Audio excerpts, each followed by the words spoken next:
Right, game number 3. Unity versus Rush. From the point of view of Unity, 1-0 to Rush. Taking the first game but drawing the second. Dulux has gone back in his Bison. That's the only changes we've seen from either team.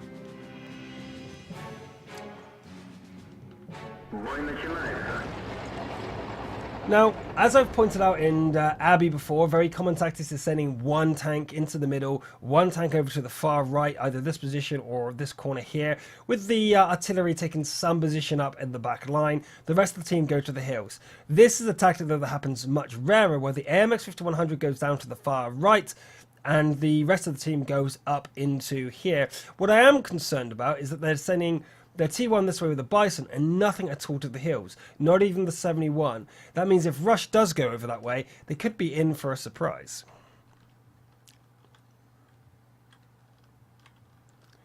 And here we go. Kilroyd is spotted in the base. That's very unusual. He was probably returning from already scouting the middle.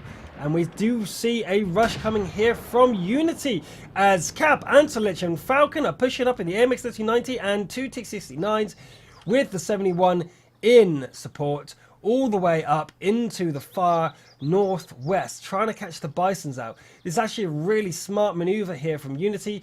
If they can clear the 2 Bisons away, that's a lot of the plan from Rush gone in an instant.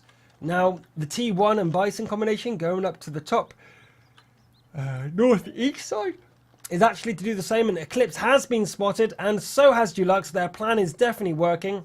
Dulux, for whatever reason, is driving forward. Oh, he's going to absorb a shot for Lebauer and Power Slide, knowing that the damage for Artillery is for long drawn out battle, and the Spire and Executor is there as well. This was a trap as the Antolich dives upon Dulux, trying to get him, but his first shot missing and not able to kill him. Cap and his teammate in the T69s are both getting taken out. Falcon goes down, and the Antolich is now in a lot of trouble. What a move from Unity Rush, luring Unity into a false sense of security and playing their hand at the very last second. Unity are splitting their forces awfully, an awful amount.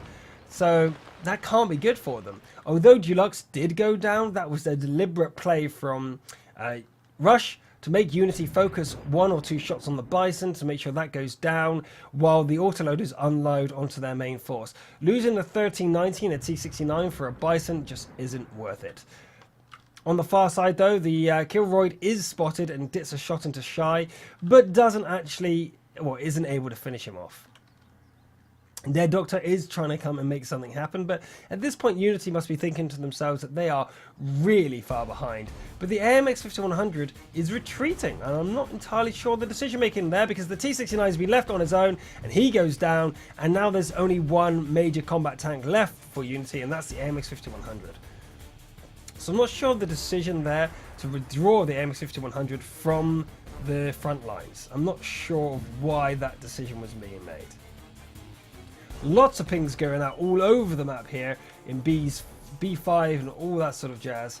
But we're noticing that nothing is rendering, and that is because we're on a replay cast and the person that we're watching from is following the AMX 5100, which means that we can't actually see the rest of the action. That's really unfortunate. It's one of the disadvantages of replay casting and not live casting, and I really apologize for that.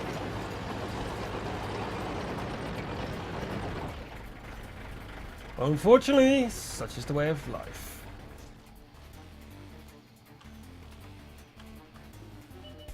And we do have Lebauer and Power Slide turning up at the base with Vulcan defending. They didn't expect this, so a lot of damage going into Power Slide. Lebauer taking the front line, making sure that Power Slide is going to survive, as Vulcan is trying to get his shots off, taking out one of them. But the damage spread going to happen onto Rush will mean it's unlikely to happen.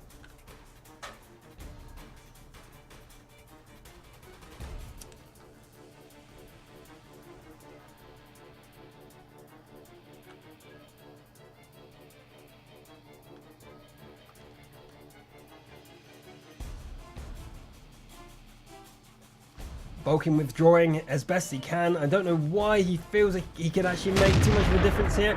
If Rush were incredibly stupid and went 1 by 1, he might be able to make something happen. But with a 90-second reload time, it's very unlikely. 5 minutes still left on the clock. It's unlikely that they're going to be able to get a draw. This is one of the things I want to discuss with the World of Tanks pro scene, actually. Is it worth trying to draw out the match for another 5 minutes, or is it worth just GGing out and retiring from the game? You know, like maybe suiciding or just writing GG and running towards the enemy. In StarCraft Pro Scene, for example, if you know you've lost, there's no point keeping the commentators and the viewers watching, like you guys. You might as well just give it up. However, what a great shot from Max onto Inspirer, not able to finish it off. That's always a point that I've had with esports in general. Many people I've talked to over the years on different games have a different opinion. Some say you should always fight to the last, and others are more akin to saying that, hey, it doesn't matter. You know, you should just make it as appealing as possible. If the game is over, the game is over. Why make it happen to the last? The excuse that normally comes back is you don't know when you're finished. But pro players do. They know when they're finished, and they GG and say it's game over because they know it's finished.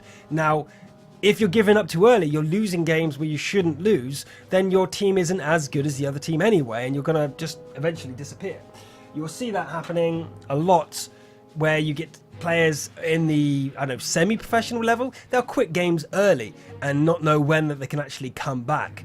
But in situations where they're completely gone, should they quit out? That's something, a judgment call that only the pro players can really make. But it's something that should be discussed. Anyway,